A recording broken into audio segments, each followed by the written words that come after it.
live. Yeah, yeah, we going live. Hey, hey, we going live. Yeah, yeah, we going live. Yeah, yeah, we going. Yeah, yeah, we going. Yeah, yeah, yeah, we going live. From the 50-yard line, we going live. From the 50-yard line, we going live. From the 50-yard line. Hey. To our mental health moment. It is a mental health moment this week. And I chose something that's a little off from what we typically do. We typically spotlight somebody. But after I think this is the first time in years that I've watched the probably because Tom Brady wasn't in it, that I've watched the Super Bowl from pregame all the way through to the very end of them doing the ceremony, right? Mm-hmm. I watched the entire thing. And so it gave me a chance to really look. And I noticed even, who did the Rams play to get there? Oh, the week before, I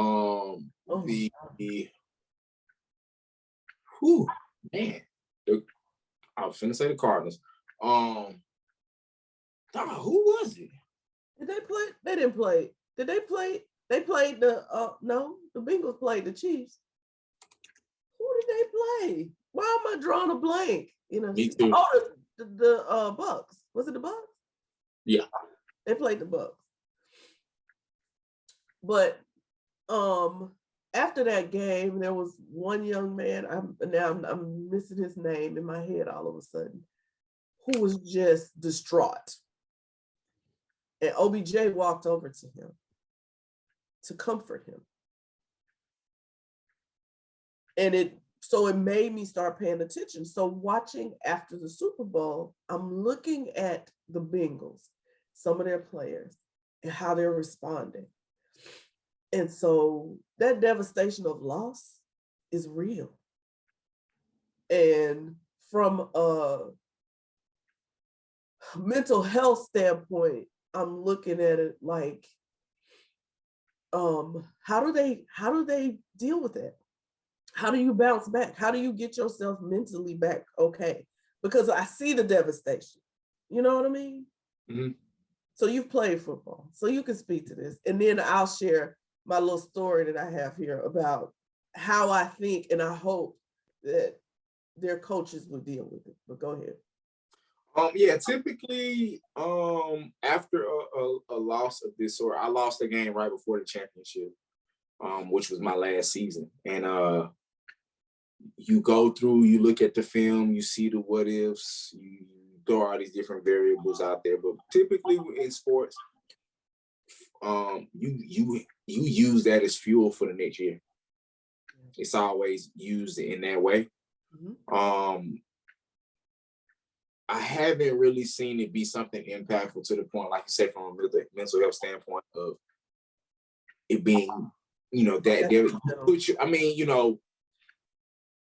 you give kudos to both sides because you one thing about sports is that you set, it's a common goal amongst the team.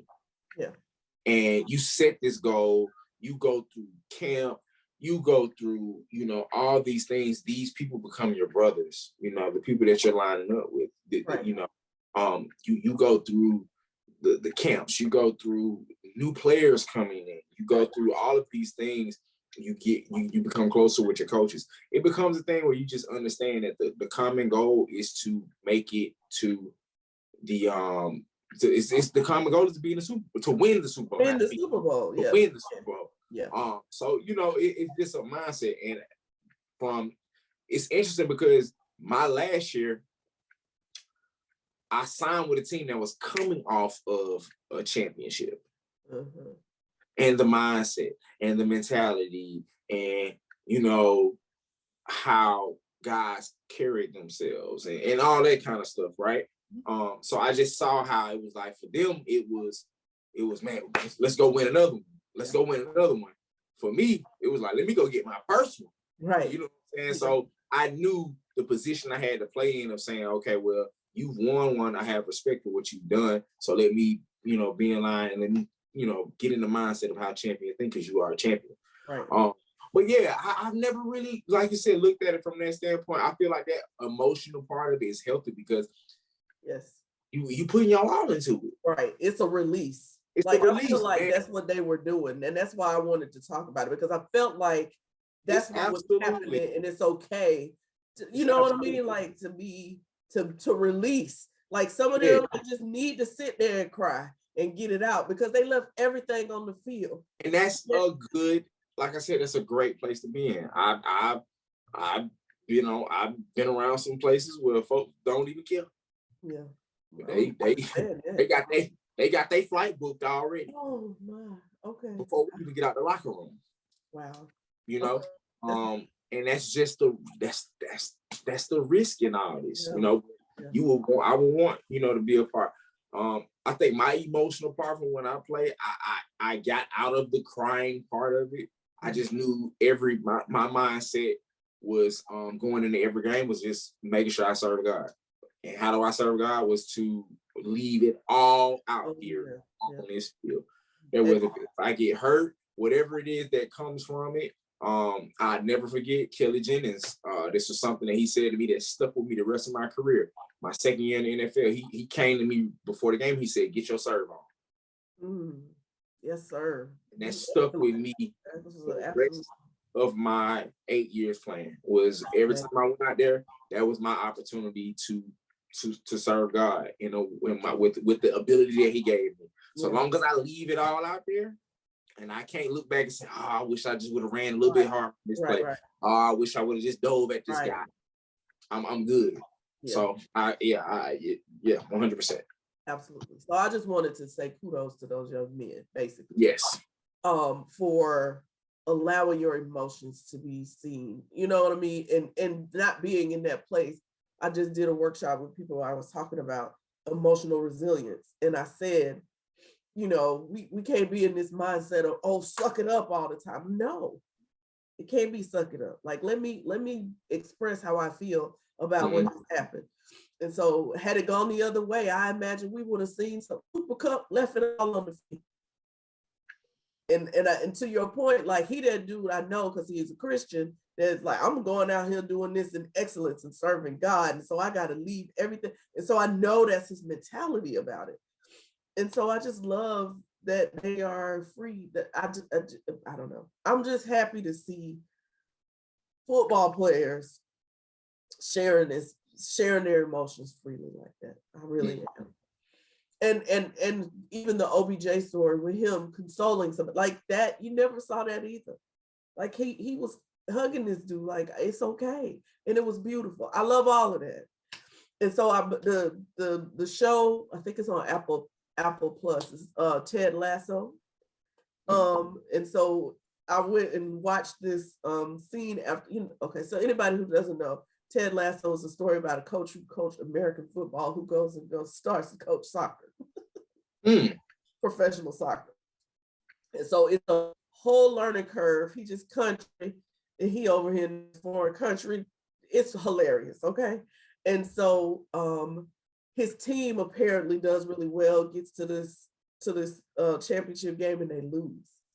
And his speech to them in the locker room, I thought was so funny, and I'm just kind of paraphrasing it, but he said after losing the game, he told them to be sad or angry. It's okay, but at least you can be sad together. He said you can be sad together, and once you're done being sad or angry, act like a goldfish and forget about it. Because he asked one of the players, what animal has the shortest memory? And the players, apparently he had shared this before with them. And the player said, a goldfish. And he said, so I need y'all to be like the goldfish. Have your moment. But I like that he told, have your moment and Absolutely. Have it together and then move on. Absolutely. So I love that. It's a little spin on our mental health moment, but it really struck me, and I really wanted to talk about it, and I really wanted to give them their kudos for being free to share and being free to feel all the feels. That's what I tell people. I feel all the feels, right? All right, so we're on to our feel good final thought. And originally it was going to be about Erin Jackson, but then I heard the story. And I was like, you know, it could be more perfect, right? Like, okay, this is more perfect. And the picture of the girl telling him, and his face is hilarious.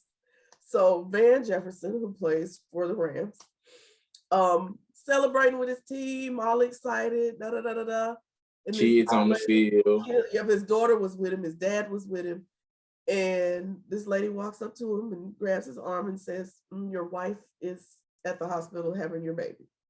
So you just see there's this video of him bolting through the tunnel.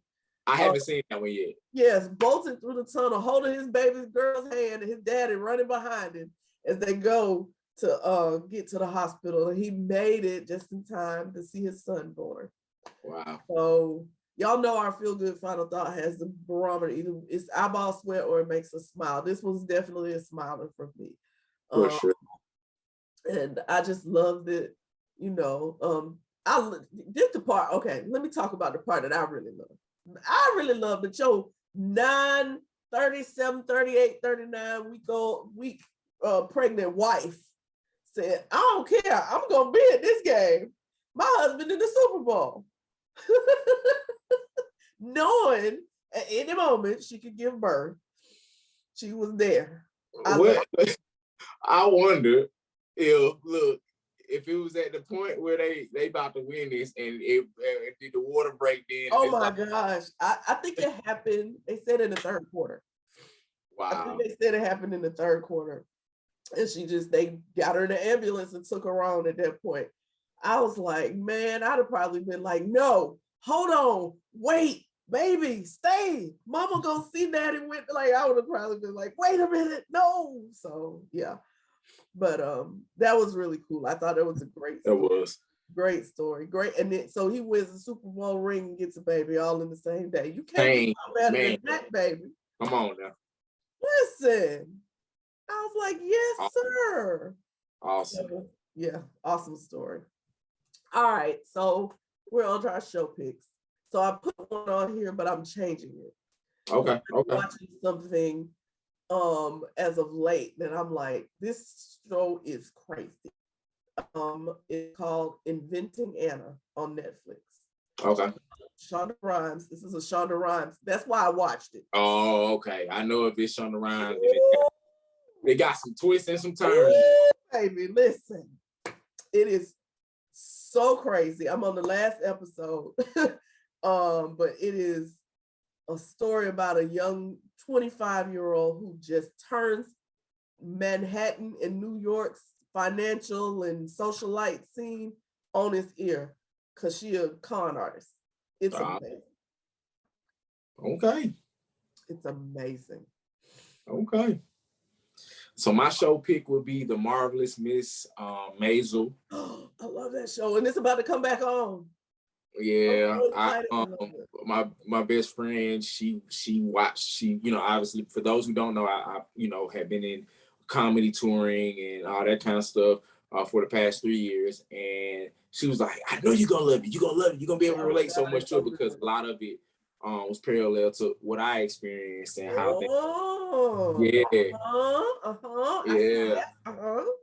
So I just finished the last season. I did not expect that turn. Oh my God. I cannot wait. I'm the person, I go back and watch the whole season before the new one come on. Yeah. So I'm gonna just go back and watch the whole season before the new one comes because it's coming up. But yeah, it's great to see, how, women were in the 50s and things that they weren't supposed to say and weren't supposed to do. Yeah. She was unapologetic about being herself. That's what I love about her character. Like, y'all can like it or you don't. I'm gonna just be me. And I love that about her. Yep. Yeah, that's one of my favorites. I love that show. I can't wait for it to come back. Yeah. Great. Good stuff. Good stuff. All right. So we're at the end of another one. 149. 149. Bro, thank you. Thank y'all for having me. 149. Fun when you're here. So I'm like, yes, thank you for hanging out with me. Rocking with me. Thank y'all for continuing to rock with us. We literally hit our 3-year mark And like I said, next week will be our episode 150. It's crazy. We this close to 200. It's just like mind blowing, y'all. It's mind blowing. And so continue to rock with us, continue to hang with us. If you're trying to get in touch with us, our email is feel2, the real podcast @gmail.com. Twitter is feel2, the real P1. IG is feel2, the real podcast. Facebook and YouTube behind me, just like this, Feel2, the real podcast.